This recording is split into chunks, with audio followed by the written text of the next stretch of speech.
stand for the pledge, we will begin the special meeting. I pledge allegiance to the flag of the United States of America and to the republic for which it stands, one nation, under God, indivisible, with liberty and justice for all. I want to thank you all for coming to this special meeting, and I want you to keep in mind that we have our regular meeting to follow this that starts at 7. I want to begin, because I do most of me try to begin with some gratitude, and I want to thank our mayor, who is in charge of our public safety, because without him I would not have been able to work my way through this situation and trying to work with all the principals involved to come to some sort of idea of the path forward with this situation. Now, this is a special meeting, and at one point I'm going to ask for public comment, but I want you to know that we have the main meeting to follow this, and we have the mayor, we have the senator, we have our 911, Monroe County 911 director, Gary Hoffman. We also have fire chiefs, and online on Zoom we have Mr. Nick Delia, who is part of the JLN Corporation. Delaware Water Gap was part of a Association of Townships study on fire and EMS services across our county. He is a consultant, and he's here to help us with this. Now, to help me get through these two meetings, here's what I'm going to ask of my family here. I'm going to give you a moment to make a comment. Please make it concise, one comment. Also, if you could hold questions until you've heard from the experts and the people that are here to talk about it, because they will probably answer your questions, I would appreciate that. I'm going to give you a little bit of why we're here. This is not a meeting about the fire company. This is not a meeting of the fire company. This is not a fire company meeting. This is a meeting about fire services within the borough of Delaware Water Gap. It's about fire safety. It's about the borough's liability to the community for fire services. It's about our liability that exists for anything that goes wrong. It's about our liability for workers' comp. It's about those things. So knowing that, we're going to keep to the topic and to the subject. We are not here to talk about our past personal feelings about any past or present member of anything, including myself. We are here to talk about fire services, our assignment of fire services, and the assignment of our public tax funds. That is the topic, and we're going to get through this. As you know, the state of Pennsylvania is a commonwealth, and it has volunteer fire services. It has had that since the beginning of I don't know when. And with those volunteer services, times have changed. The problems that we face here in Delaware Water Gap are no different than any of the other communities around the state of Pennsylvania. The only exceptions I would give are major mega communities that have the funding to pay for fire services and have that option. As it stands, the functionality of our fire company has changed, and the services to the community has changed. As I said, the mayor and I have worked together on this to find whatever solution we can find, not only to support the community, which is our responsibility, but to support the fire company. Unfortunately, so the change in the functionality of the fire company has led to this. And we have the liability, once you have the knowledge of a situation, it doubles your liability. because you are aware of it. And our responsibility is to the community. So we will be discussing that. And when you talk about liability, here are the breakdowns on that. Not only are we liable for providing you the service that we're taking the taxes for, there is something called ISO ratings. And that stands for Insurance Services Office. And it's an organization that rates fire services across the country. That organization also sells insurance. And as you know, with anything on your car or anything else with your home, they do safety ratings. And once they decide on what those ratings are, they can change your insurance. They can increase the insurance of the homeowners, of the businesses, of everything around here. That is something that might be a peril to the community, and this is something that we're trying to negate.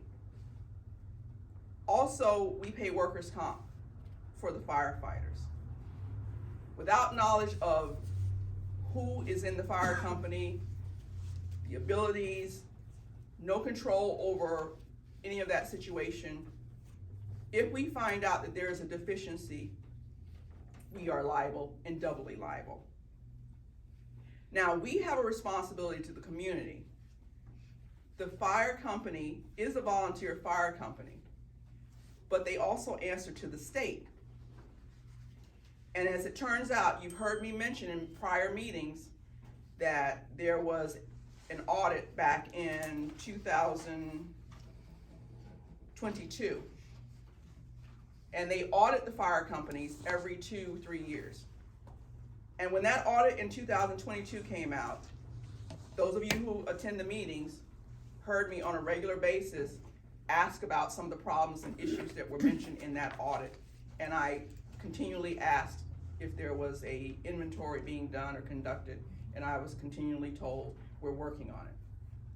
Well, now the second shift of audits, the next shift of audits have come out 2 years later for the 3 years prior. And it stated that the same issues that were in the audit in 2022 are still prevalent or present in 2024, and nothing had been done to remedy them.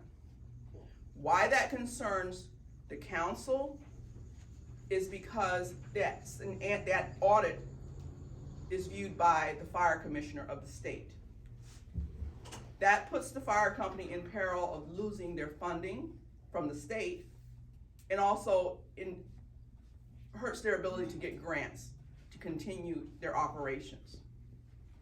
All of these issues could come back as a backlash to the community, and we've been trying to get ahead of it. This is not something that we decided in the last month or two. We have been working on this for over a year. And the studies were done a year ago. So we're trying to get a handle on that. Tonight, as the public safety administrator, our mayor will talk to you. We have our Senator Rosemary Brown here to talk to you. We have Mr. Hoffman from Monroe County 911. He will speak with you. We have also online from the representative from JLN. If you can let us get through that, I appreciate that, because we also have to hear from our council, and I will come back to you. So with that said, before I hand the floor over to the mayor, is there a public comment?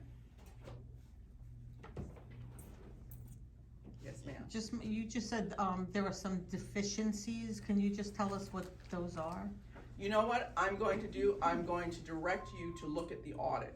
Okay. I don't want to get into deep discussion about that. We got 1 hour to talk about what we're going to do to move forward. Fair But I enough. would direct you to look at that. Okay. Instead of getting into a discussion of that. So I'm gonna turn the floor over to Mayor Freshcorn. Okay, so we were approached a few months back about the concern of the fire department service in the water gap. The concerns are not much different than what other municipalities are going through. There is getting enough volunteers to volunteer for a fire department, going through all the training that needs to be done, and the chiefs here could explain that to you if you were wondering. And then having the time to actually show up when these things happen is very difficult, and all these departments are struggling with that. I think what we had here that made things maybe a little bit worse was a change of leadership in the department. And there were some things that had not been done and not taken place in the department. And when Lisa and I talked to the council about that, that became a concern. So Lisa had gone down through and mentioned those things. The ISO audit is a concern if we were ever to get audited on that. If we were pinged or there was a negative on that, your homeowner's insurance could possibly go up. How much that goes up, I don't know. And it's not only homeowners insurances, but the businesses that we have in town could be impacted on that as well. In this economy, anything that costs any more money, especially to businesses, is not such a great thing. I know I work for one of the businesses here, and that would probably hurt them greatly. There was a concern, again, like as Lisa spoke of, the audit that was missed twice. And we'll give the fire department an opportunity to address that. There were some concerns of calls that had been missed. Again, bear in mind, there are fire departments that are struggling. From what I understand, after speaking with some people, they told me that a lot of what's happening now is the fire departments are actually, in a sense, regionalizing themselves. They're dispatching or asking for help from other departments because maybe one or two guys show up from the department that's actually supposed to be at the call. And there was a concern, I think, with one call that we didn't get a call back. I don't quite understand. I don't know if something you had to report back in when a call is made to your department to tell them that you received the call. I'm not quite sure exactly what that was. So with that, brought up a concern that we brought to council. Where are we with our fire coverage, with our department coverage? And that brought us to this stage of where we're here at tonight. There are some people, as Lisa said, that are able to speak or to talk about their concerns. And so again, that's where we're at. I actually sat down with the department the other night and talked to the chief and Tim, and they explained to me basically their position and what they're struggling with. They stepped into some stuff that was basically handed to them that they are having to straighten out and fix, and I truly understand that. We talked about the audits and that those audits need to be done, and they promised that they were going to be working on that. So that's basically it, and that's where we're at. That's why we're here tonight, is to work on that concern. How do we move forward with that concern? Obviously, as you see on the minutes, it would be to make another fire department, which in this case would be Shawnee, the primary, and give Water Gap a chance to do what they need to do to regroup and fix the issues that they need to fix. So that's where we're at. Any questions? If not, I would like to pass the floor to Senator Rosemary Brown.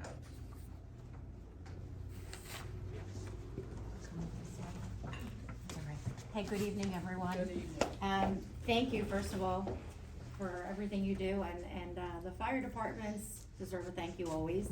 This is a difficult situation, and as the mayor said, this is nothing, unfortunately, that's just happening here. So it is happening across the state. It's very hard to recruit, to retain, and junior fire departments are not what they used to be. So there's a whole change in the environment of how we have emergency fire happening. And a couple years ago, we did Senate Resolution 6, which sort of looked at all of our emergency services and some recommendations. And I see Gary going, yeah, and there wasn't much done with it, unfortunately. So, but it's still a very, very big conversation in Harrisburg between fire and EMS. At the end of the day, I said to Jason today, I spoke to him briefly, and just talking about what my role is here. And my role here is to ensure the representation. Someone calls 911, they need fire, they need ambulance, that we show up and we show up as quick as possible. So what is needed for you from the state level at the local level to have this happen? Where are we with the current situation? Where are we where we really should be? And what are the dynamics that are playing a role into either a failure or a sort of diminishing of a department? There are several things, I think, with the audit that came up. They were non-compliance with prior audit recommendations. Ultimately, it was the receipt and deposit of state aid that came up. And I think because that was a couple different audits that there wasn't a response to, that caused some concern there. And this is done by the Auditor General. That's who does the audits in Pennsylvania. There were inadequate meetings notes, and there was non-compliance and a failure to maintain a complete and accurate roster. Now, I know that there was no response for quite some time, and as was said prior, it's not necessarily the current, everybody currently who's, is kind of what's passed down. Sometimes it happens all the time with government, right? When you have new officials and you say, but wait a minute, I didn't do this, but you have to deal with the problem. So, that situation is happening. So according to the state, and I'm giving you a status update, according to the state, there's been some really great conversations that there is a compliance that is trying to be met with some of the things that are listed as non-compliant, but it's still at the conversation level. So there's nothing formally documented as far as it being complete, set, ready to rock and roll, and ready to have the roster and the meetings and to move forward. So there is still a little bit of this happening, but there is very much a strong effort to try to get into compliance. I will tell you, there are a lot of resources. There's the Governor's Office of Local Government for local governments that basically helps with regionalization. I sent over some of information just to start looking at it.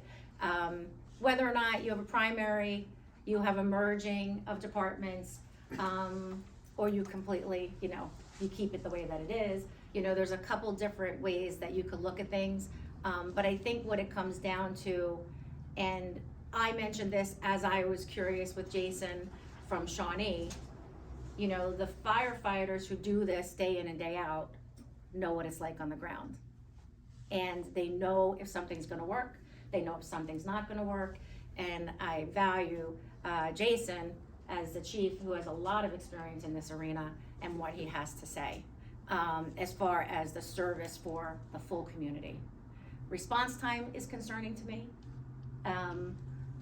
With Shawnee, Delaware Gap, wherever we're coming from here on mutual aid, regionalization is happening in a lot of places.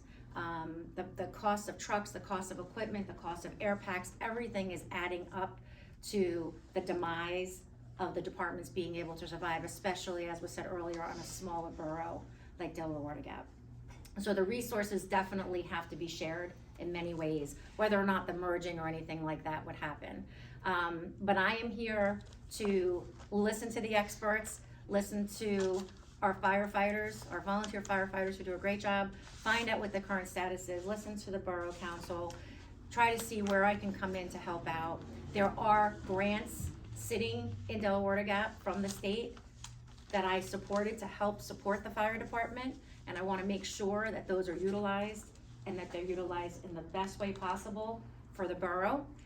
If they are not used for the fire department, I am doing my absolute best to make sure they stay within this borough, and they will help in a very similar manner as with the fire department. So those are things we can talk about down the road, but my concerns are taxpayer dollars being used the correct way, but also definitely the response time as all of you with emergency services. So I'm here to listen as well. I'm here to take back and kind of roll around in my head what I could do to help and help support the endeavors that work for you. This is a local government decision. This is definitely a local government decision. So I am the local government chair for the Senate And, you know, I make sure that I know my presence to support you, but this is a local government decision with my 2 cents to say, I agree or I don't agree, to support the residents here for public safety. So just let me know if you have any questions and we can go from there. Thanks, everyone. Thank you so much. And after that, if we could hear from Mr. Hoffman from Monroe County 911.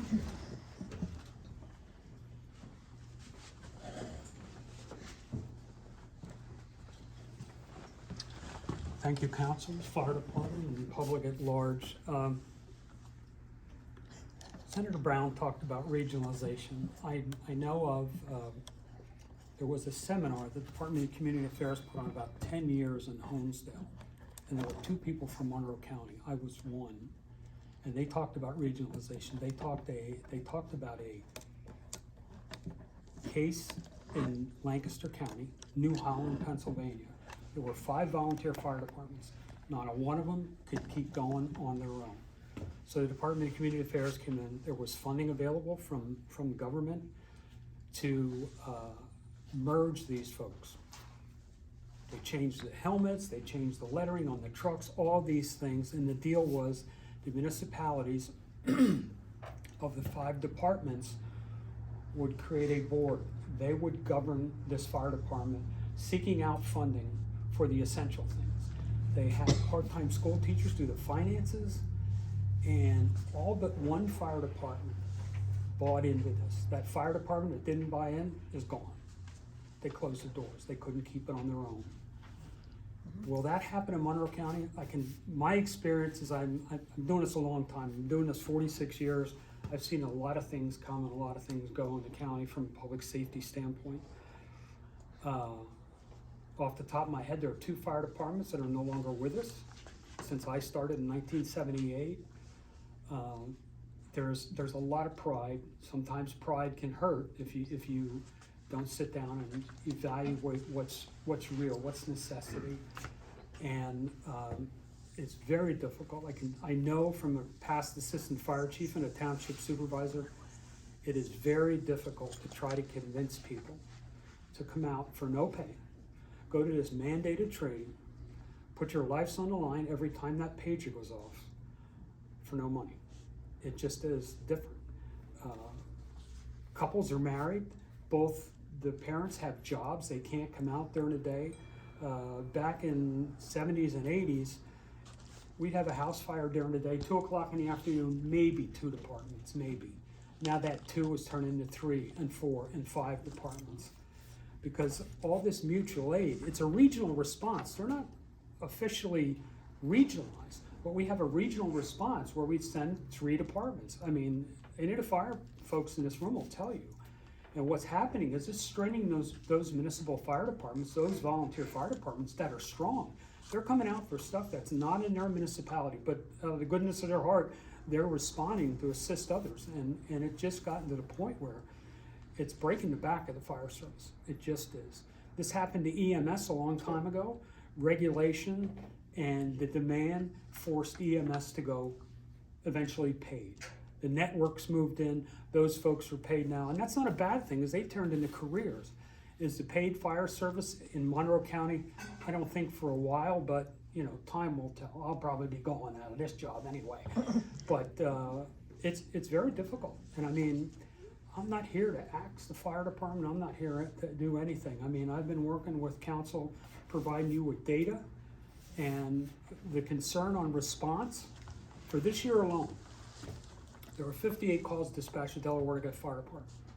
Of those 58, 19 calls, an officer went, but no trucks. No trucks went at all. 12 calls, there was no response whatsoever. An officer, fire trucks, anything, nothing came out. And consequently, mutual aid, Shawnee and other departments. 17 of the remaining were canceled prior to by the state police or an automatic alarm, those kind of things. And finally, they actually went to 10 calls. So, I mean, the data is the data. I'm not making it up. It's accurate. It's in the CAD. We don't fudge anything. It is what it is. And this is a dilemma, and I think I commend council for taking this on. It's It's not fun. It's not fun whatsoever. But you have a responsibility, as was noted, to your constituents, to the residents, and so on and so forth, and public safety is where it's at. I mean, that's, as a township supervisor, I know that first and foremost, is our responsibility. Yes, sir? What's a typical number of, when you regionalize, what's a typical number of fire departments that get together? Well, Monroe doesn't have any that regionalize.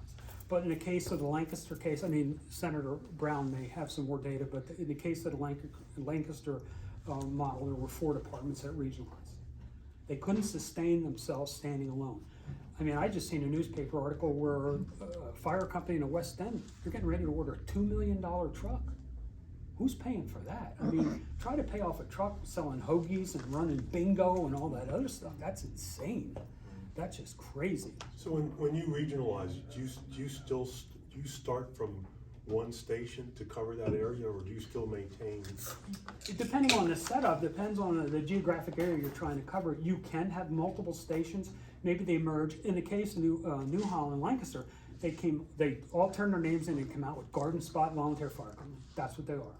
The town even changed their name. The pharmacy changed their name, the Garden Spot. I mean, this just went right across the community. And those guys and girls in the fire department don't have to go out and fundraise. Yeah, if they want toys, they want jackets or whatever, yeah, they go out and raise funds for that. But they don't have to raise the operating cost, the heat, the fuel for the trucks, the insurances and all that other stuff. I don't know if that's the fit here, but I think something needs to be really taken into account and help these guys.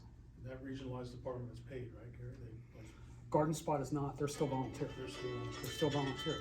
But what took it off the backs of the volunteer department was they didn't have to do the fundraising. They didn't have to go out blanket tosses and, do this and do that. And it's you all know what the cost of things cost now. I mean, it's ridiculous what we have to pay for stuff, but it is what it is. Thank you so Thanks. much, Mr. Hoffman. We appreciate you. Thank you. Now, if Mr. Nick D'Elia from JLN Greetings from Connecticut. in Connecticut, working hard. Thank you for being on Zoom. Go ahead, I'm sorry. No, you go ahead, sir. Well, thanks for the opportunity to attend the meeting. Our original plan was John and I were going to actually come to the meeting, but between Wednesday and yesterday, we had several commitments that popped up out of nowhere, so we were not able to do that. And I have to get up early tomorrow morning to go somewhere else, so I don't think getting home at 1 o'clock in the morning would have been a good idea. So just to comment on a couple things. So let's talk about ISO. So when ISO was originally created for the commercial accounts and the industrial accounts, but over time it's been used as a reference document for residential accounts for insurance as well. So your ISO rating does impact the general view of the fire protection in an area. And in our study, we only received one ISO report. That was from Bushkill. We really didn't get any other ISO reports to really review. So this is all about expectations, requirements. Some of those requirements are legal requirements. Some of those requirements are by the NFPA. So just a couple things. So there's a federal law that says when you go to a structural fire where you're going to be entering an immediately dangerous to life and health atmosphere, smoky fire, you have to have at least four fire people there. You have 2 people that are going to go inside, and they have to stay together. And then you have to have 2 people outside in case the 2 people inside get in trouble. And then those people outside have to be able to see them, hear them, or be able to communicate some other way. In one interpretation, they said that one of those 2 people outside could be the pump operator, the one running fire truck that's providing the water, but obviously if that person then goes in, who's doing that? There's also a requirement to have an incident commander there. So from a legal perspective, you need to be able to deliver 4 interior firefighters. They have to be medically cleared, they have to be trained, certified interior folks to go in and put the fire out. And that's just to get one line in position. In the, so 4 to 5, maybe 6 people is what you're trying to do, just to get one line. So that would be one room, okay? Essentially 1 room or 2 rooms of fire. Under the NFPA, you would be considered rural, even though I think your population density is a little high, but so with that, you have more time, but you have to have 6 people there in like 12 minutes or something. And if you've ever watched a fire, campfire, you'll know that if you leave it go for 12 minutes, there's not going to be much left.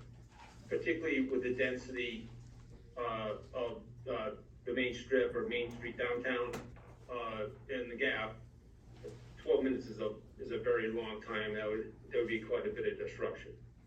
So what I'm babbling about here is there needs to be a minimum expectation from the community as to what's going to be delivered during times. And I'm not going to bring up the whole medical side of just worried about fires, and primarily structural fires.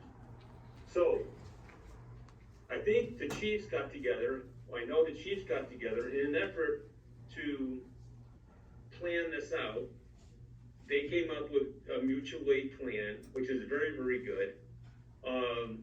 One of our recommendations, now still, let's take the Gap, and I was caught off guard when I got hurt, is when Chief Ike left. So when I came in to give the final presentation, I had no idea he had left. So that caught me off guard. But my understanding is during the daytime,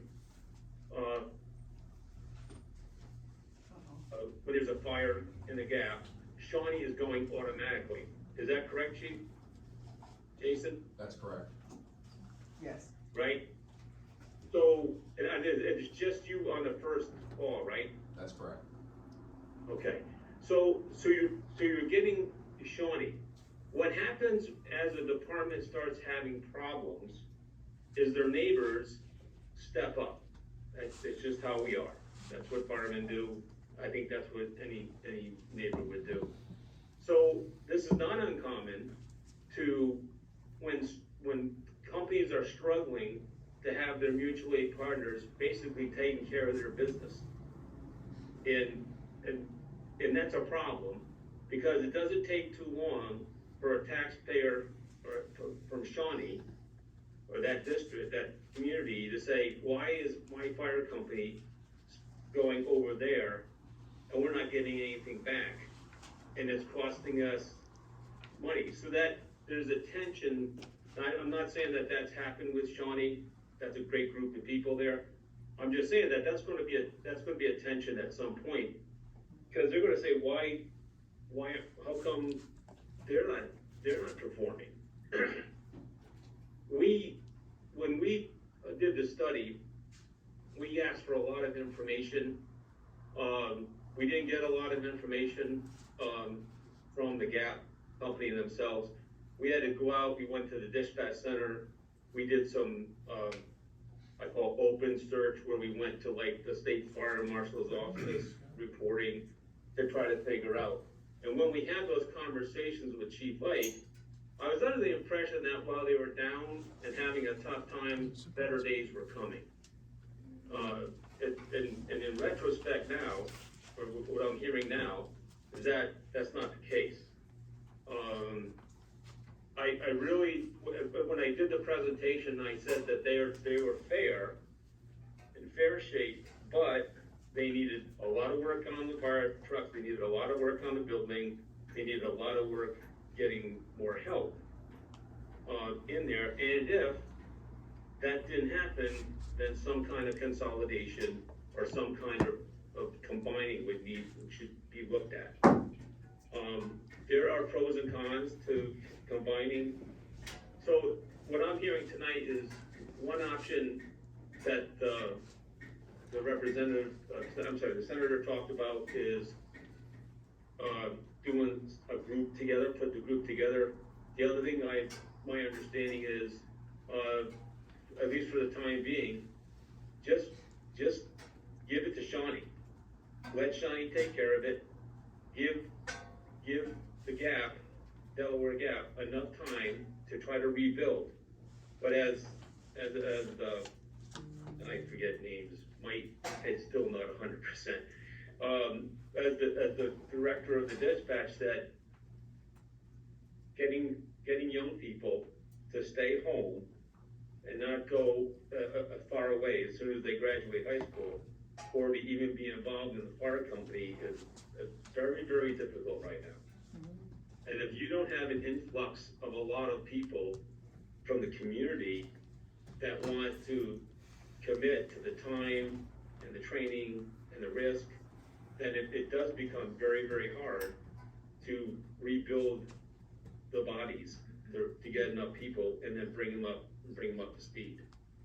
I think there's some other issues with, if I remember correctly, generators and building, some of the apparatus. I will give Chief Mike one kudo. He was a pretty good scrounge. The only bad news with that is when you get a generator or a compressor or whatever from scrounging, it's not a new compressor, and it's going to take a lot of work to keep it running. Those kind of things. So when you're small like that, it is very, very difficult to keep up with anybody, never mind the big boys. So I don't know if I'm helping or not, but I'm trying to kind of paint a picture of what I'm hearing and some of the responsibilities that you have. If, the community, listen, in the state of Connecticut, all you need to do to sue somebody is have $50 and find a lawyer.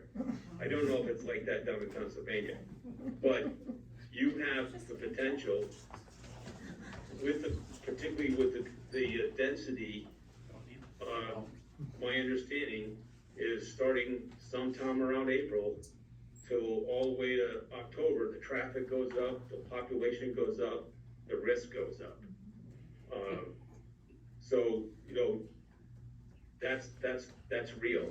And if there's something unfortunate that happens, there's going to be a flock of lawyers that come flying in to try to grab anybody that they think might have been impacted, and then they're gonna do what they do. So I think it's a wise decision to have this meeting. I think it's a wise. It's very hard, because we run into this all the time. It's very hard to discuss hard things. You know what I'm saying? It's very difficult to take emotional, what can be emotional issues, and try to turn them into a mathematical equation. Because there's people that have given their lives. There's people that have spent a lot of time there, have been there for generations and years to help. But the end result is going to take gallons of water, throw a hose. Firefighting is a dirty combat business. It's going to take hose, it's going to take water, it's going to take people to crawl down hallways, climb upstairs, throw ladders. And if you don't have the right number of people there, things go bad quickly. Very, very quickly. So we have to we have to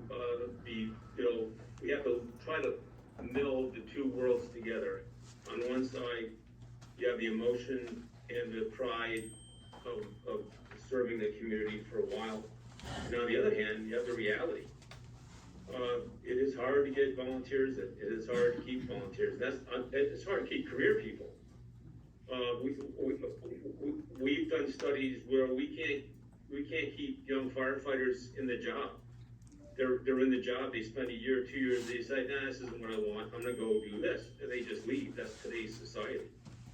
So I think, as you're trying to put this all together, it's a difficult conversation to have, but you're absolutely right, you need to have this conversation. If the decision is, if whatever you decide, you now have to have an implementation plan that talks about all the soft stuff we don't talk about, or all the hard stuff.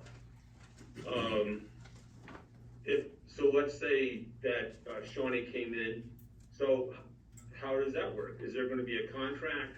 Is it gonna be for so many months? Is it gonna be for so many years?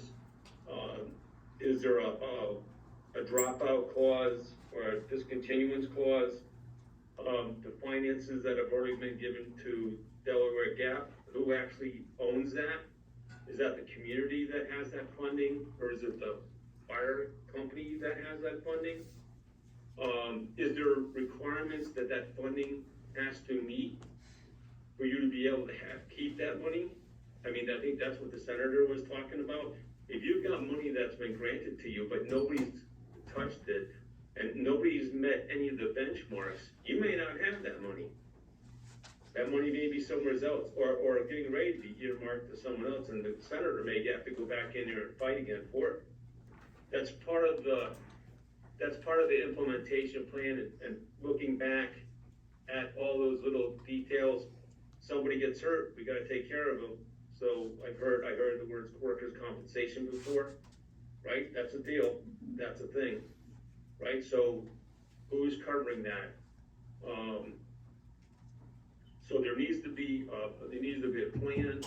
So it's not like we can say, give me the keys to the building and then hand them to someone else, or just say to the dispatch center, don't call them anymore. Call these people. Well, there's some risk there, and there may be need to be some contractual language as to what happens to a Shawnee firefighter if he gets injured while in Delaware Water Gap, and Delaware Water Gap is not functioning anymore. Does the workers' comp, which would normally go back in Connecticut, I apologize, but in Connecticut, if one of my firefighters gets hurt at a mutual aid call, we pay the bill, and our insurance goes to that company, and then that company pays our insurance back. I'm not familiar with Pennsylvania law when it comes to workers' compensation. But those are the kind of things that need to be discussed as you're reforming this program. Let me also just say, I was very, very impressed at the mutual aid system that the communities we talk to have. They take care of each other. But back to what the boss of the dispatch center said is, this used to be a two-company call. One of the nights I spent down there, luckily it turned out to be not anything, but there was 5 companies going because everybody needed to go because we couldn't get the right number of apparatus out. And if you don't get it out for so long, more apparatus has to go. That's just how we do business. So the group works very well together.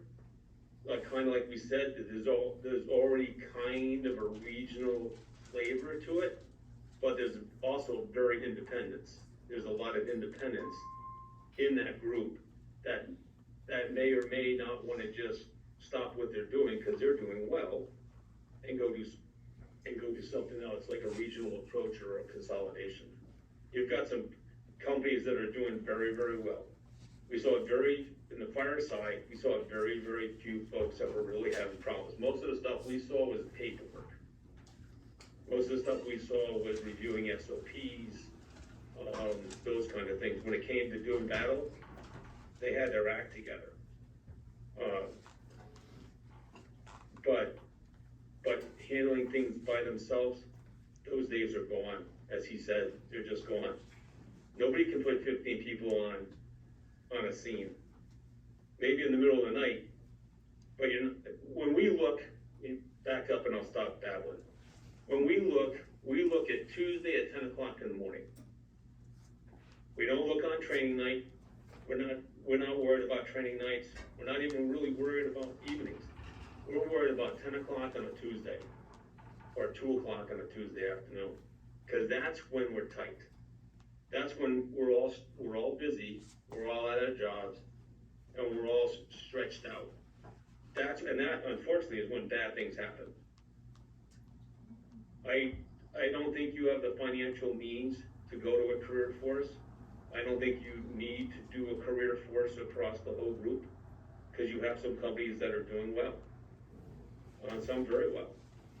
But there's, like in any community, there's gonna be some weakness. I really believed that Delaware Gap had better days ahead. And then again, everything changed, and here we are. I don't know, did I help?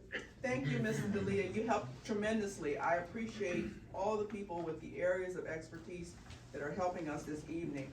I'm going to ask the two fire chiefs. I'm going to ask first Shawnee, and then our fire chief, Mr. Smith, Chief Smith, to speak to us, if you choose to. Sure. Those that don't know, I'm Jason Whitcraft, I'm the chief of Shawnee Fire Company. Based on what he was just saying in his report, you know, you're talking about your ISOs, you know, your station's a minute up the street. We are his 12-minute mark, you know, I mean, I could be over here within the 5-minute period, but coming across with my crew, my engine, they have to get up there, get their gear, get ready. They're gonna be past that 12-minute cycle that you're talking about, you know, that he just commented on. So there is that consideration as well. You know, based on what we do and how we work with these guys, we are on 24/7. We come over here, we're here to support them, do mutual aid. We're already set up with that. Stroudsburg's coming back from the other way. They come with their mutual aid across. And in Marshall's Creek, obviously with Smithfield Township, they're part of our crew as well, so they'll be coming across from Smithfield Township.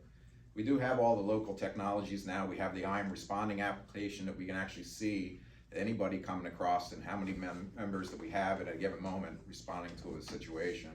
So with that, we know as command officers that who we're hitting and where they're gonna be coming from. So we do have that during the daytime. I might only have 2 people during the daytime. I might have 9 people during the daytime. You have no idea how many people you have on a given day. You know, some people sign in and tell me they're out of town. Some people don't, so we don't really know, and we don't have those numbers together, and we can't provide that data for you. Engine-wise, we'll always have an engine out, at least one engine out. Tanker, we have a tanker that's always on the road pretty quick. My son lives right at home. He works from home, so he's right there all the time. So there's guaranteed one piece of apparatus. But then based on what he was saying with the 4 in, 4 out, that type of thing, there might be 3 of us.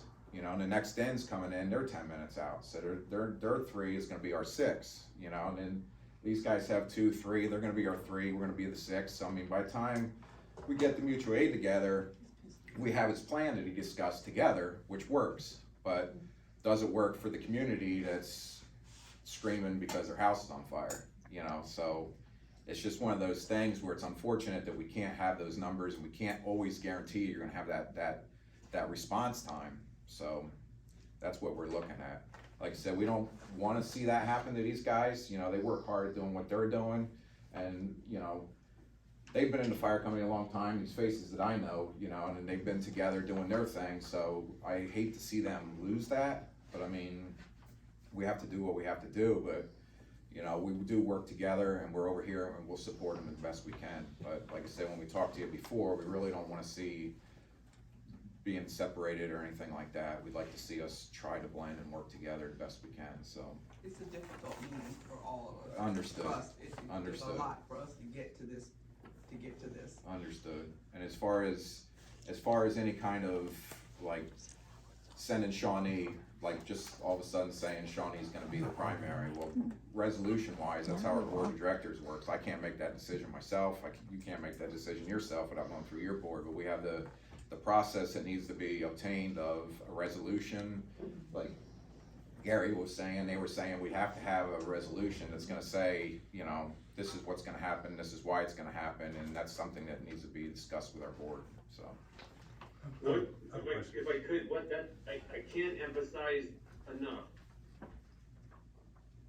Some of these things go very well, some of these things don't go so well, and it's all about how they're implemented. It's all about how you come to an agreement, how there's an understanding, there is negotiations involved, but how that implementation right down to target dates and all of that stuff, whatever you wanna do, even if you wanna just put them together, you wanna make that a formal thing, there are subsets. So there are subgroups that are gonna be impacted by that. So you really have to look at the implementation plan and make sure that you're checking all the boxes so that you don't end up with anybody that either gets left out or feels like they got left out. That's even if they exactly didn't. why we've done it all like this, by talking to all of the people who know better, who know why, and who know how. This is why we invited you here. So I'm gonna ask Chief Smith to have a say. Hello, everybody. My name is Michael Smith. I'm Chief of Delaware Water Gap. Been the chief for about 6 months now. Some of you have seen me around town longer than that. I've been here pretty much since 2000. To pretty much go off of what Jason's saying, with the service and everything, yes, we do have crewing issues, but everybody does. And the same thing, we have guys that are around during the day. You can get 1 or 2 guys, or you can get 3 or 4, depending on the call and time of day. To kind of go off what Gary was talking about, with us not responding to certain calls, again, it's time of day. I hate to say it, type of calls. Auto alarms are a big thing in this town. A lot of guys are not really want to get up for that, so that's usually left to me and my officers. I've only been in charge for 6 months. The previous regime did things their way. Obviously, I was an officer too at that time, so you fall in line and you take orders and you just go from there. I'm trying to do things a different way, a better way, trying to be a little more forthcoming with any information that anybody ever needs. As far as that goes, trying to have like an open door policy for anything and everything. I know I can put this on myself. I have not been to any of your meetings the last 6 months, but again, trying to get everything scheduled in-house, try to get everything put together and move forward and try to just make it better for everybody. As far as the audits go, I was not a part of the audits. That's up to our treasurer. Unfortunately, he is not here tonight. I can speak a little bit on his behalf. I know we had some deficiencies with untimely deposits, equipment issues. We do and we are working to get all the equipment inventoried. So far, we do have the equipment inventoried as far as what's on the trucks and what spare equipment we do have. We're still working on like our gear and anything else that we still have in our possession. So we are working on that. I mean, I really don't have much to say right now. Is just pleading our case of it's gonna hurt either way if we're taken out of service.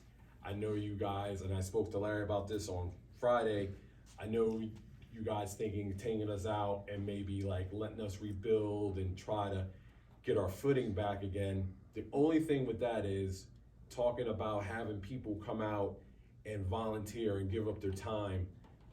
People won't want to join a fire department that's not running calls, and they're not gonna join a fire department that they realize they're not running calls and their funding got taken away, because how are you gonna fund a new firefighter that's eager to learn coming through the door?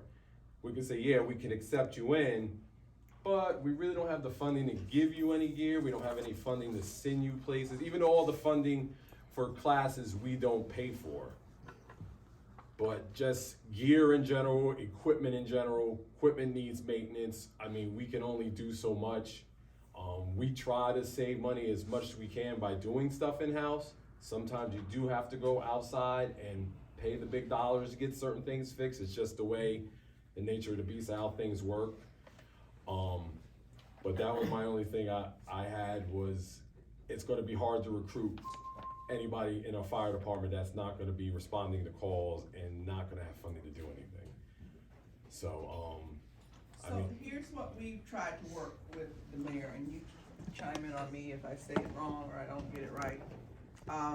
The thought is, one, you will continue to have the support, if you're working to get it right, to get your business, because there's a lot of paperwork in business that needs to be addressed with the fire company, along with, aside from just training, there is paperwork that is the problem, one of the bigger problems here.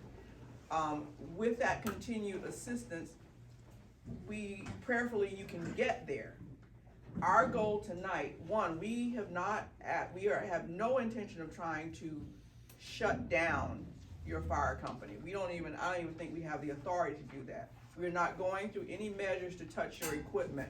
We're not going through any measures about, taking anything that's been given or what you're doing in your fire company. We want you to, the hope is that you can rebuild and come up to standard that would save you from losing your support from the state.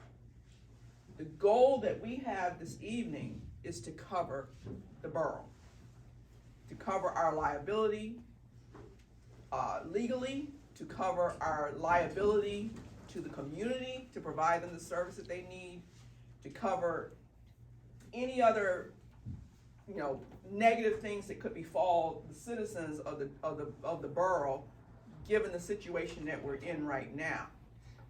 So what I propose with the two motions is for council to make a motion to reassign the primary, and with that, we have to reassign, the next motion to reassign the fire tax.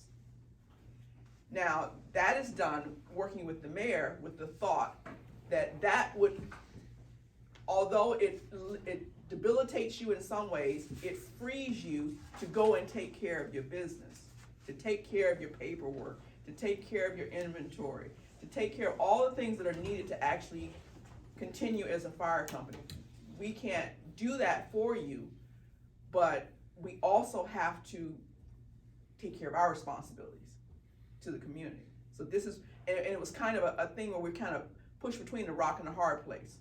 With the knowledge of the deficiencies, we are more liable than basic liability, if that makes any sense.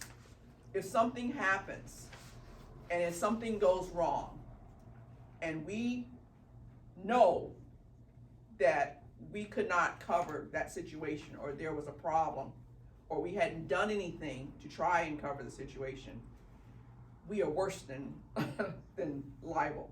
We could tank the borough with the legalities of that.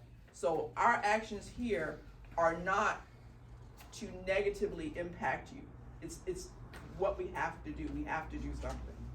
And that is, and I've held off from this meeting because this has been going on for over a year. So we've held off on the meeting because the mayor says, well, let me try this. Let me work with that. Let's meet with them. Let's meet with so-and-so. Let's try. And I call this meeting tonight, and even then the mayor says, well, can we hold off a little bit? But I'm afraid that we hold off so long that the negative impact to the community falls on us, and then there's nothing we can do about it. Now we're at liability to the community for not doing anything. So we're between that rock and the hard place. But we want to find the best way we can to cover the borough, and then figure out what can be done to help and assist you get to that level that you need to be.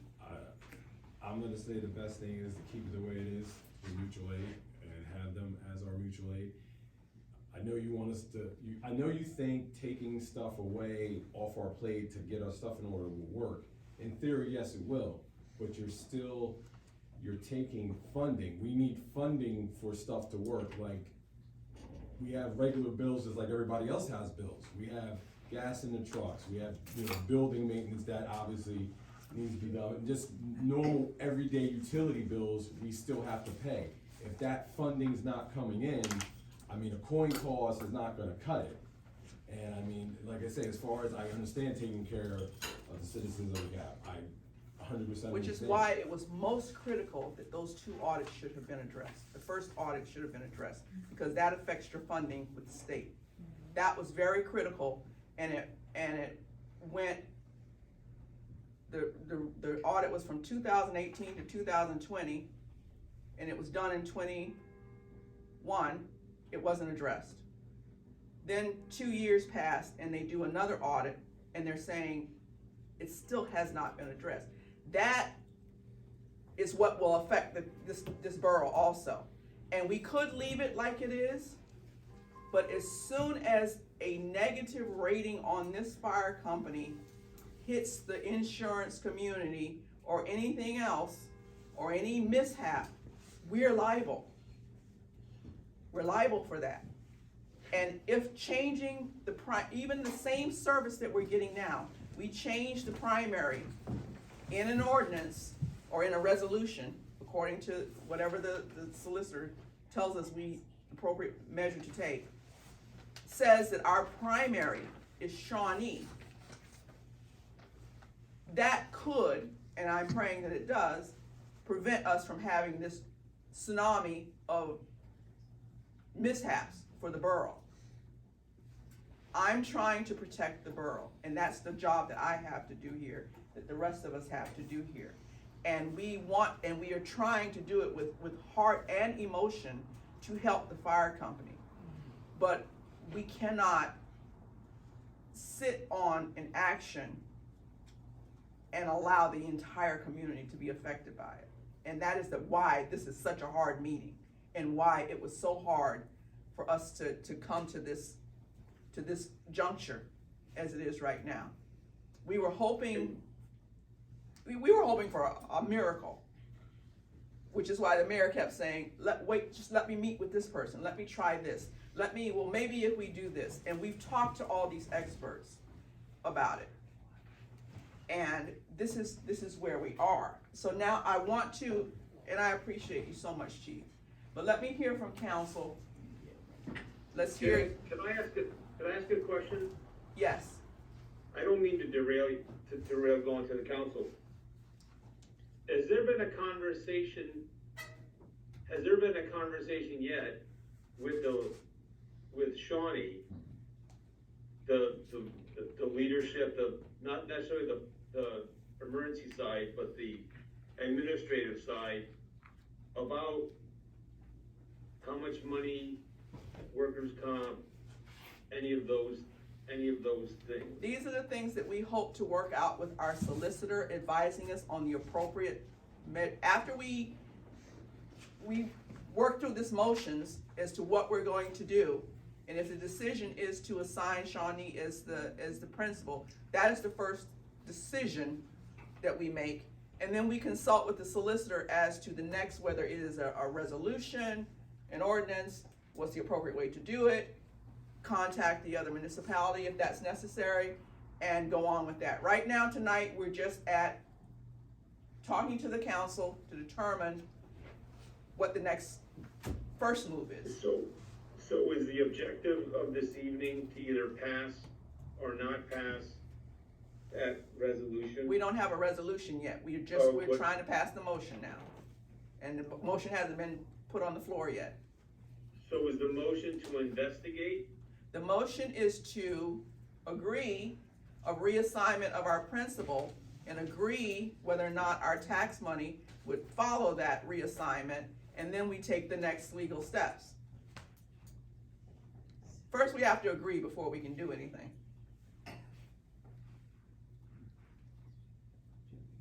Madam President, can I speak? I'm Jim Ferrari. Yes, I'm yes, president of the fire sir. company. Yes, sir. Mr. Ferrari. I wanted to address particularly the audit, and as the chief said, I am not the treasurer for the Relief Association. That's Judge Levy is the treasurer. I'm the regular treasurer. Judge. But I've read the audit, and I'll give the audit to anybody that wants to look at it. When I want to diffuse the word audit, when people hear the word audit, they think there's some financial impropriety. And the audit that the state does is just an audit to see, is the paperwork in order? or the minutes in order.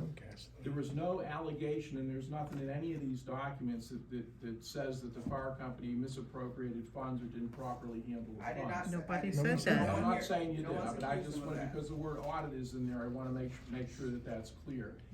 The three findings, one of the findings was that there was money was not properly, it took too long to deposit the money. And that was because there was a snafu when the check was issued by the borough, it came to me and I put it in a regular account rather than into the Relief Association account. We reversed that, and that's what they refer to in this document. The problem they had with the minutes weren't that there weren't minutes of the Relief Association. It was that they were not signed and they were not dated.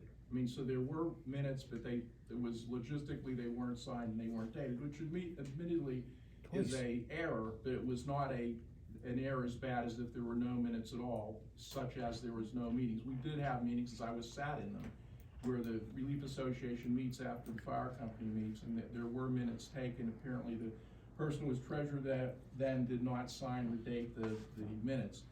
And the last item was that the fire company did not maintain an adequate list of the funds, of the materials that were bought by the Relief Association with relief funds. And since that has happened, and since we have a new relief treasurer, we're doing that now.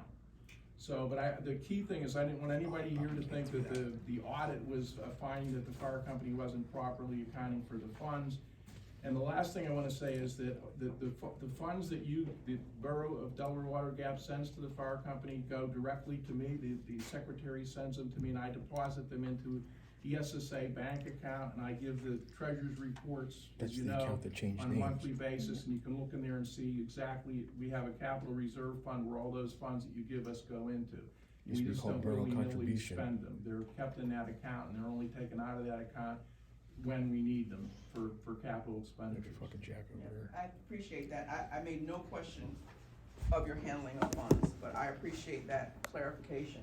Okay, I do want to hear from council. Let's start, Derek, you can start from this end. I'm not totally in tune with everything that happened with the fire department. My main concern was, and I understand how it's kind of a trend throughout the state, probably throughout a lot of different parts of the country where volunteerism is a dying breed. I mean, it's really tough to get people to respond at a 10 o'clock phone call in the morning. I can understand that.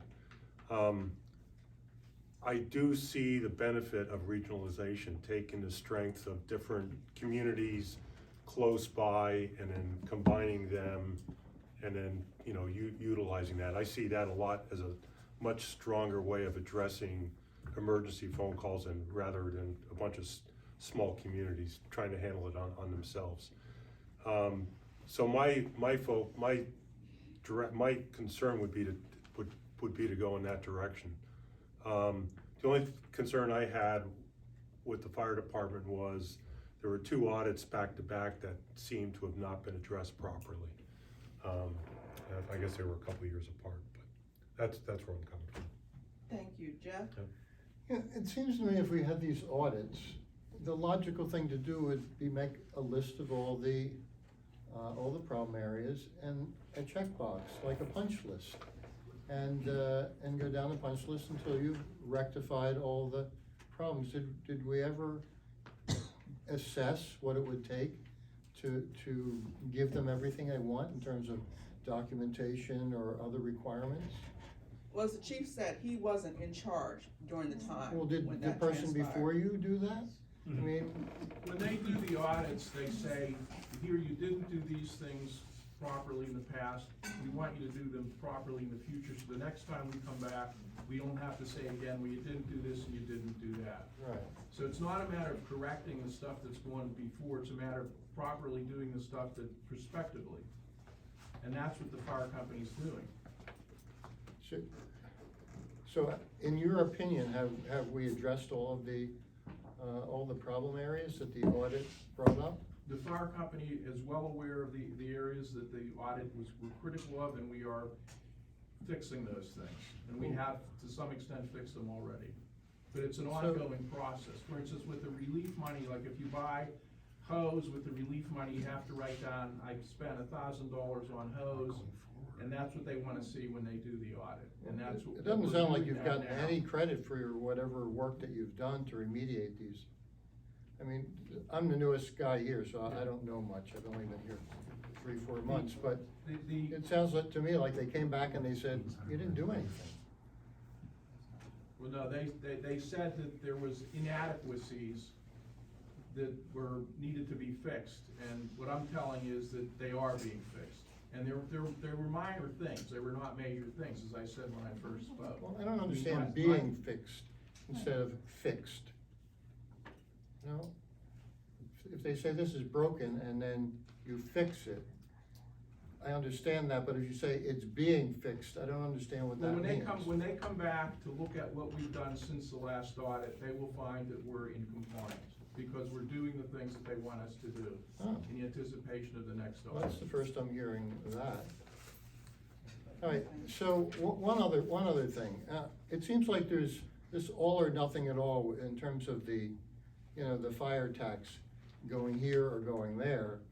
I mean, if the lead is moved and you're no longer the lead, why not proportion a certain percentage of that tax goes to Shawnee, and a certain amount that you need to keep our operation going is just left with our company. Is that not a possibility? I don't know, but we have to get through the first part of these actions to explore any of that. Okay, all right. Okay. Sir? So does the state of Pennsylvania mandate a certain number of people on the roster for a fire company to be intact and up and running, or have its certification? No. No, none? No. So, okay, so it's basic, so the number of people that are actively certified to go in, as Nick was telling us, if you need 4 on the line and so on, and 2 on the truck and so on, that's just based on fighting the fire, That's just based on. not based on a requirement for a fire department to keep that many people on, right? Okay, so if you merge, or if you temporarily, cover each other, or you're gonna keep an advantage going, you're gonna have more response. As Jason said, if they have 2 or 3 people that come out and we have, We already have, here's what's on the table tonight. We already have mutual aid, and Shawnee is providing that for us. But what holds us liable as a borough is who is our primary. right, That is what we are rated on. So what is in question tonight is, in the motion that I will propose, is to reassign our primary fire company as Shawnee.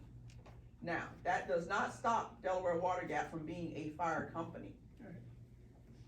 But on the books for us, that's the motion that I am going to propose, is that we reassign our primary. Okay. And does reassigning the primary automatically mean the fire tax? That's the second motion that I'm proposing, that the fire tax goes with the primary, because we do need to speak with the other municipality as to what our actions are. And as Mr. D'Elia noted, that there may be some grumbling if you are taking a fire company, assigning them as your primary, and not contributing your taxpayer money to that fire company. Yeah, but shouldn't it be an allocation rather than an all or nothing? I mean, if we expect our fire company to kind of take a breather and get their act together, I mean, we would expect to That's keep- something that we that's can- something that would be part of the fire tax, would We it not? can, we can go over that in another meeting. Okay, We're not talking about a huge amount of money, but we can go over that decision about that part of it in another meeting. Let's get through this, because we still have our main meeting. It would, sorry to No, speak up. please, go ahead. It would seem that, I know there's been conversations with the fire company, and I know there's been conversations with Shawnee, with some members of council, but it would seem that it would that council could maybe vote on its intentions or what it's feeling to do, but I feel like before those changes are made with the control center, that those conversations need to happen with the other municipalities that fund Shawnee, as well as a conversation with Shawnee's board. I don't know if those conversations has happened yet, so I mean, I think council can vote on its intention or its intention to have those meetings and have those conversations, but I don't think you can make a motion to change your primary tonight and send Mr. Hoffman a letter tomorrow morning having that changed without having a conversation with the folks who right now pay for Shawnee and for acceptance of that switch of role by Shawnee's board. Yeah, it's by Which direction. I think that Chief said earlier. Can I make, And Smithfield I also really needs should- to be on board. can I, Nick, excuse me, Smithfield also needs to be on board, because Delaware Water Gap also covers a lot of Smithfield Township. Yeah, so I think there needs to be a conversation between the municipal leaders before we start moving funding or Okay, so as I making stated, major changes. that we could continue to have the conversation on the allocation of that. We also will have the meetings and the conversations with the other principals involved. What I want to accomplish tonight is a decision by council of what we need to do. Otherwise, we will continue to talk about what we could do, what we might do, what we need to do. We need to find a direction here before we are in peril. I understand that. I guess my only point is I don't think that council can make a decision on what it's going to do without first speaking to the other entities involved to make sure that everyone's on board. Council can make a motion or make a decision as to what council would like to do if that work or to fulfill those conversations, but I don't think you can make a final decision without having input from those other entities. I will word my motion appropriately. Yes, Mr. DeLeo? could I make a comment from the cheap seats? Sure. So, what I'm hearing is, or if I could make a suggestion from something I've seen before, and I'm trying to remember where we were, but I can't. I would just suggest to you that you add the word investigate to the plan you have, and you put a time limit on the backside. So, make a motion to investigate the movement, I can't remember all the words you had, and that this would be, that these conversations or this investigation would be over in 30 days, or before the next meeting.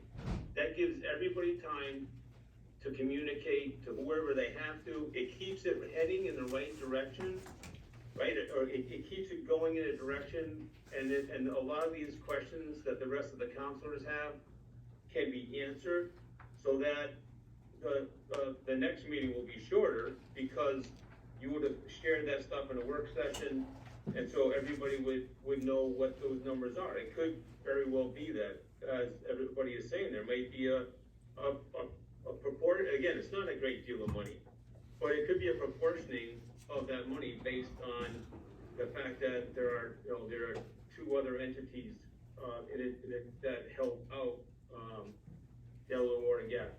I can't remember where we saw that, but that was another community was going through the same thing.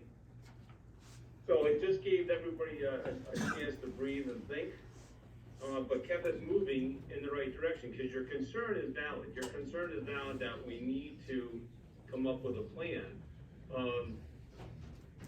And you know, if your mutual aid is working for your hometown team, then you know, they would be covered. It might be able to help with a lot of the questions I heard from the other counselors tonight. Thank you, sir. Let me hear from I had concerns, Councilmember Foster. I had concerns about the roster. How many active firemen in the Water Gap Fire Department live in the borough? Right now, we have about 6 in the borough. 6 in the Six? borough. How many do you have within 5 minutes of the borough? 6? Yeah. Okay. How many total members do you have all told? Roster's 18. 18.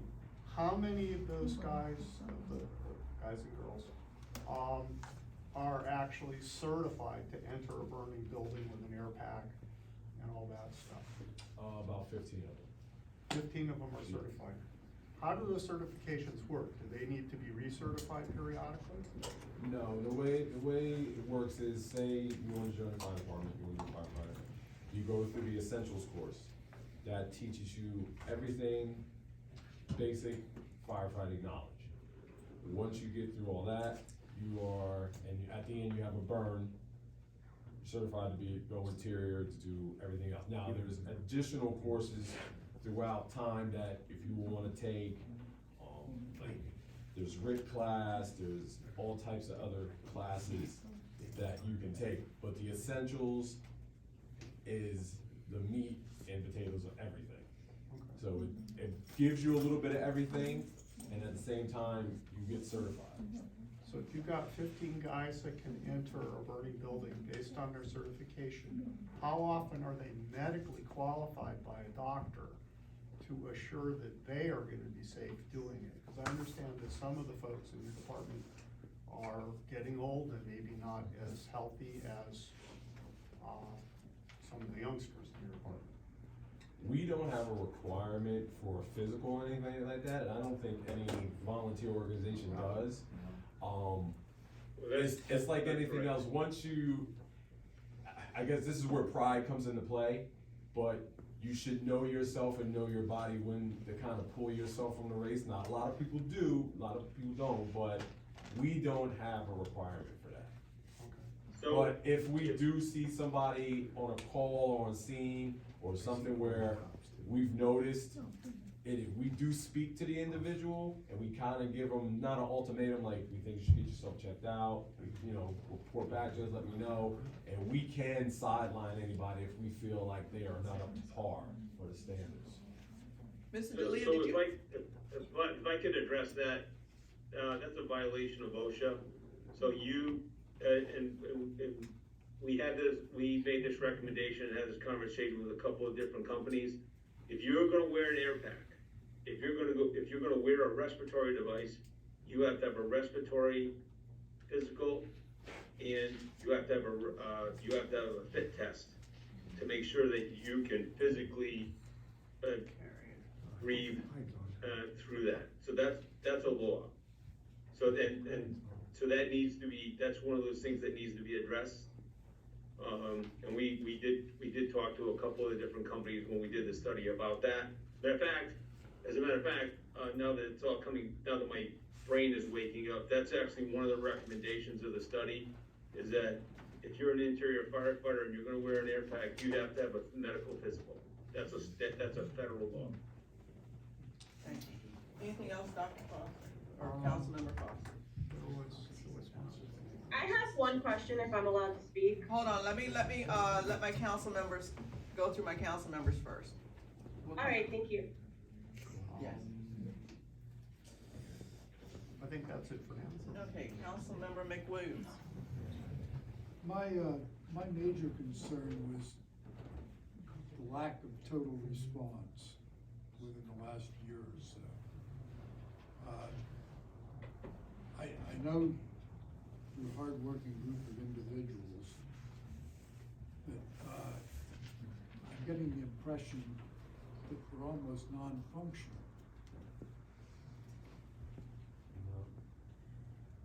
No, we're not, almost not non-functional. We have, it's kind of like a broken record, but I mean, it's everywhere. And the crew we have is the crew we have, it depends on the time of day. I mean, it's just how it is right now. We are functional, but like I say, we have mutual aid as well. There's not much really I can say about that. I mean, it's where we're at in this business now. Would it help the situation to combine with another fire department? It would help manpower wise, but that's, I think, a conversation down the road to see how and if it would really work. I realize you can't answer that question tonight. I just thought I would bring it up. Mr. Buzzard? I don't know. I don't see a solution to this that's very vivid. But perhaps we could ask for our solicitor to take up some of these subjects and then go to a work session incorporating some safeguards that she'll put in. A work session With the normal people of the council and whatever you might be able to help us with. Here's what listening to everyone, let me run this by you. Listening to everyone tonight, and we do need to move on because we have the regular meeting to attend to. I had two motions on the books to put forth tonight. One was to reassignment of our principal fire company. Second was reassignment of the allocations of the tax funds. If I alter that motion to vote on the reassignment of the principal fire company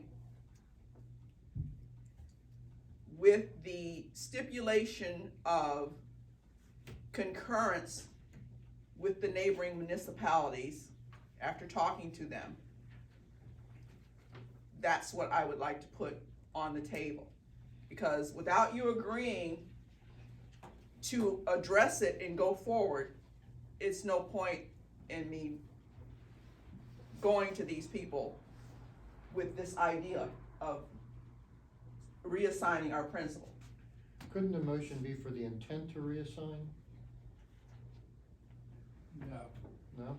I don't think so. No, you got, what you're going to do. Then we would go through the 30-day process. Well, we're going, Talk to the other side. my idea is to put forth the motion for reassignment of our principal fire company with the stipulation that, unless something comes back Right, we solve the that other says, problems. no, we don't want to, then we can do that, and we can get the switch flipped so that it's our primary and we're not sweating out the backlash from our situation.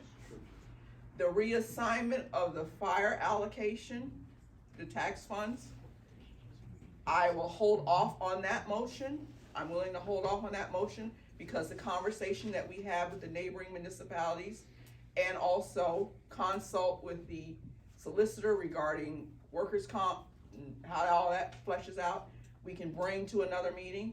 My biggest concern is us sitting here for a year or more with the knowledge of the deficiencies and not having made any actions, that we could come into January with the insurance companies going, bad zone to insure. I don't want to keep going with it. We have to do something, even if it's temporary. If we reassign our principal, they get their act together. We come back, we reevaluate. They're still a fire company. But the longer we go on, and this is my opinion, the longer we go on, just throwing the ball back and forth, the longer that this community is in peril.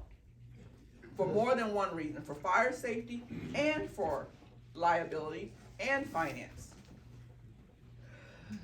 Real quick, and I'm just gonna throw this question to Gary and Jason, so some of the people here can understand. If you guys go primary, how does that work for Delaware Water Gap Fire Department as responding to calls? Exactly. If you could. So what I would need to know from council is, we can do temporary, whatever. It takes us literally 20 seconds to make the switch. However, the question becomes, if Shawnee is primary, do we continue to send water gap? It's a simple yes or no answer. right now, Gary, as I understand it, it's on dual dispatch, correct? So that if a call comes in from somewhere within Delaware Water Gap, both Shawnee and Delaware Water Gap are called simultaneously. That's correct.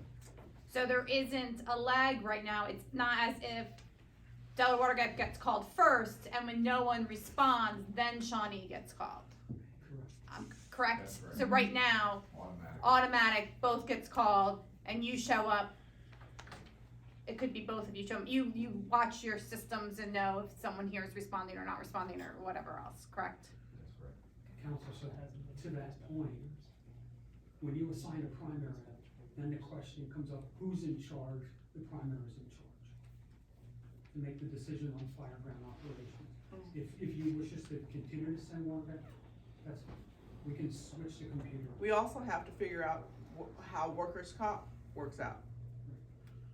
I mean, Don't you also have to have the consent of the Shawnee Fire Company to do this before you make a motion? That's what the chief said, that he doesn't have the authority to say yes to this. and that's what we just said, that we want to make the motion contingent on talking and working with the neighboring municipalities.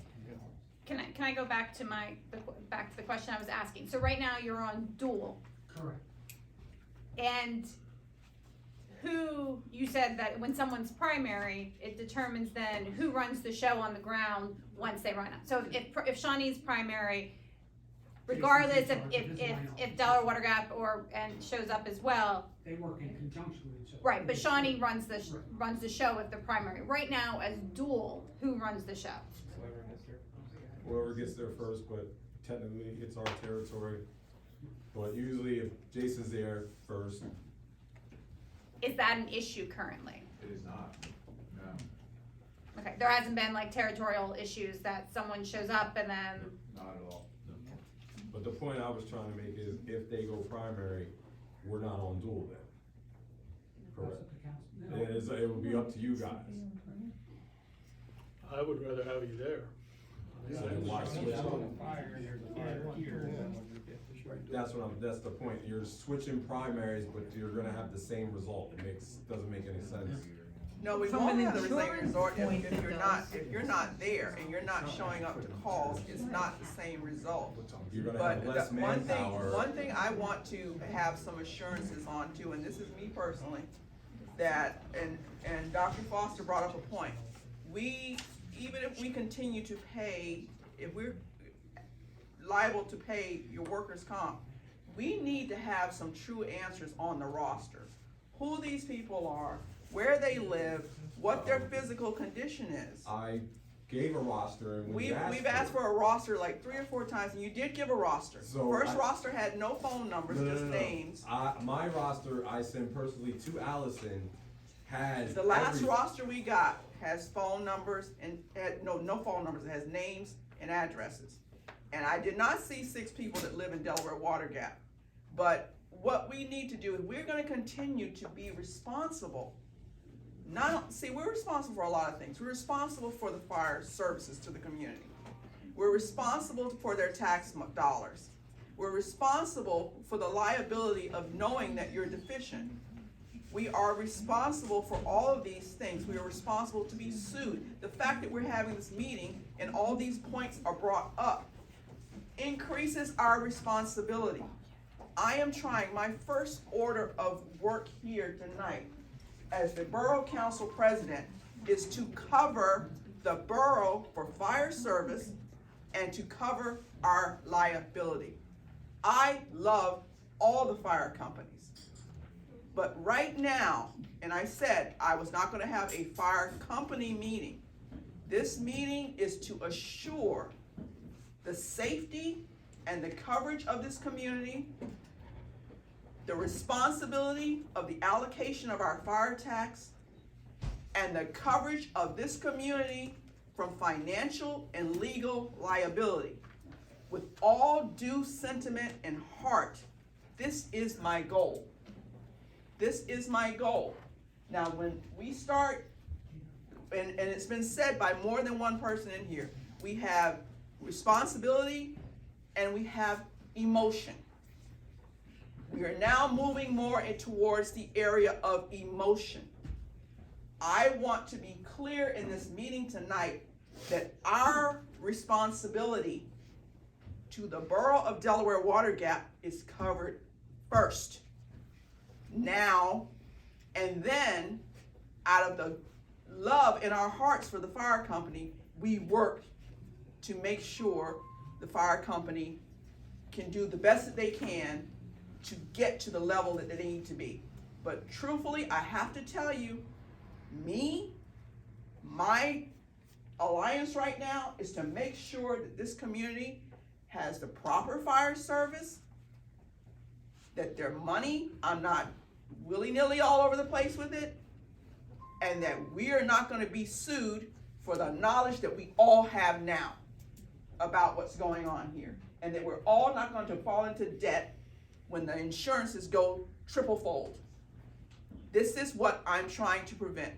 All the other things that we can do, the calls that I need to make, that Larry needs to make with me to the other communities, and with all respect, we will talk with those people, we will meet with them, we will hear their concerns, we will determine what works best legally. But I need to know that we have proper assigned fire service and that I can answer to the community where their money is going, and that we are not at peril of losing our homes because we don't have proper coverage. That is my goal.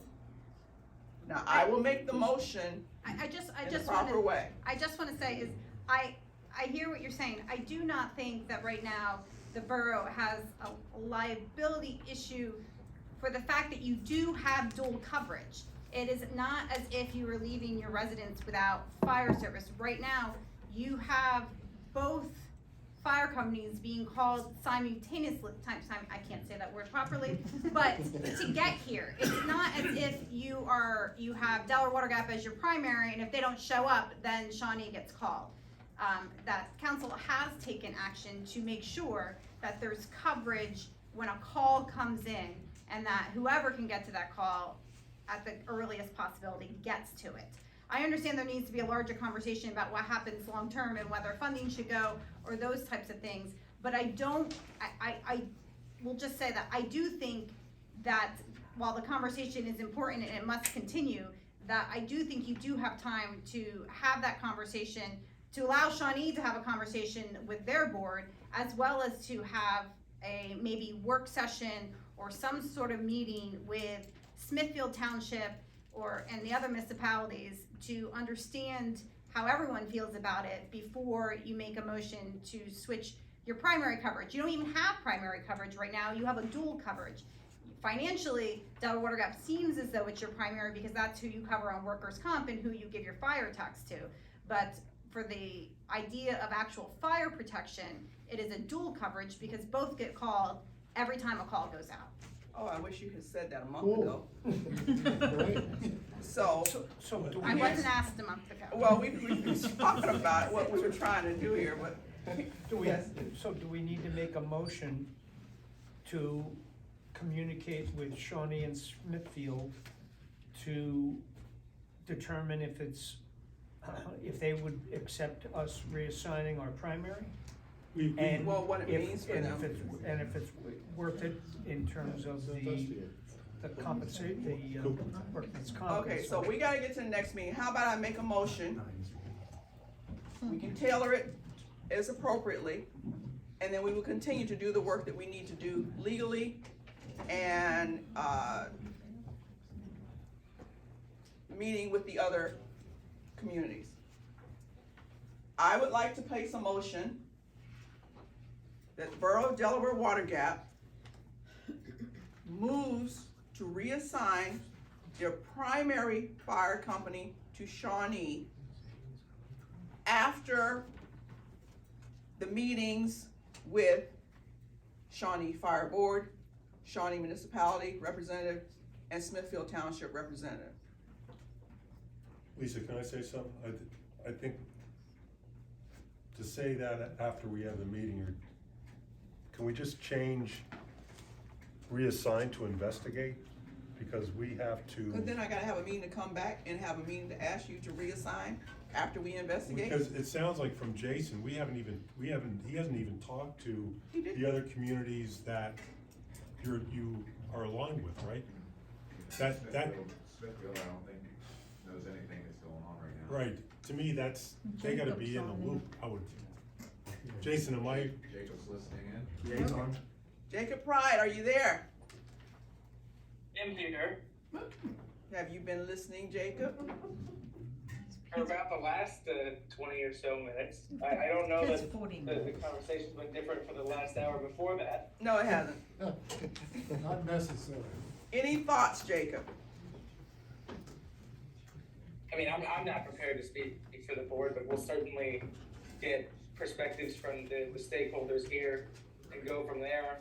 We have our next supervisors meeting on the 10th. So that's the soonest we can talk about it. Thank you, sir. So with that, I'm back to trying to tailor the motion to move the work forward.